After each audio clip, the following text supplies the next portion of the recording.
অসমৰ এখন সৰু গাঁৱত দুজনী ছোৱালী আছিল, বাৰ্বি আৰু পাৰ্বতী।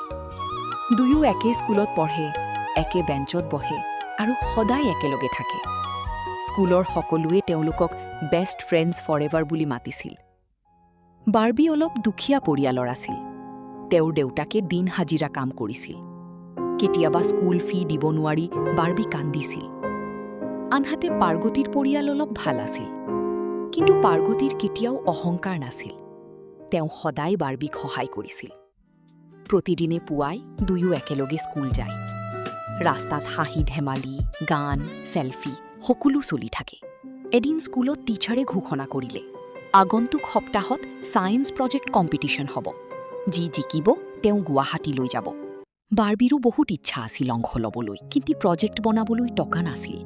সেইদিনা ঘৰলৈ গৈ বাৰ্বি নীৰৱ হৈ বহি আছিল। মাকে সুধিলে, কি হ'ল মা? বাৰ্বি চকুত পানী লৈ ক'লে, মোৰো সপোন আছে মা, কিন্তু আমাৰ টকা নাই। পিছদিনা স্কুলত পাৰ্বতীয়ে বাৰ্বিক মন মৰা দেখি সুধিলে। বাৰ্বিয়ে সকলো কথা ক'লে। পাৰ্বতী অলপ সময় চুপ হৈ থাকিল। তাৰপিছত হাঁহি মাৰি ক'লে, তই চিন্তা নকৰ, আমি দুয়ো মিলি প্ৰজেক্ট বনাম। বাৰ্বিয়ে ক'লে, কিন্তু মেটেৰিয়েলছ কিনিবলৈ টকা? পাৰ্বতীয়ে নিজৰ পিগি বেংকটো উলিয়াই দিলে। এইটো মই নতুন ফোন কিনিবলৈ জমা কৰিছিলোঁ, কিন্তু তোৰ সপোনটো ফোনতকৈ ডাঙৰ। বাৰ্বিৰ চকুত পানী আহি গ'ল। তাৰপিছত দুয়ো ৰাতিপুৱালৈ প্ৰজেক্ট বনাব লাগিলে। কাগজ কাটিলে, গ্লু লগালে, পেইণ্টিং কৰিলে। অৱশেষত কম্পিটিশ্যনৰ দিন আহিল। স্কুলৰ সকলো ষ্টুডেণ্টে তেওঁলোকৰ প্ৰজেক্ট দেখি ছাৰপ্ৰাইজড। টিচাৰে ক'লে, এইটো স্কুলৰ বেষ্ট প্ৰজেক্ট। ৰিজাল্ট ঘোষণা হ'ল। ফাৰ্ষ্ট প্ৰাইজ বাৰ্বি আৰু পাৰ্বতী। দুয়ো আনন্দত একেলগে কান্দিবলৈ ধৰিলে। কিন্তু গল্প ইয়াত শেষ নহয়। গুৱাহাটী যোৱাৰ আগদিনা পাৰ্বতী হঠাৎ অসুস্থ হৈ হস্পিটেলত ভৰ্তি হ'ল।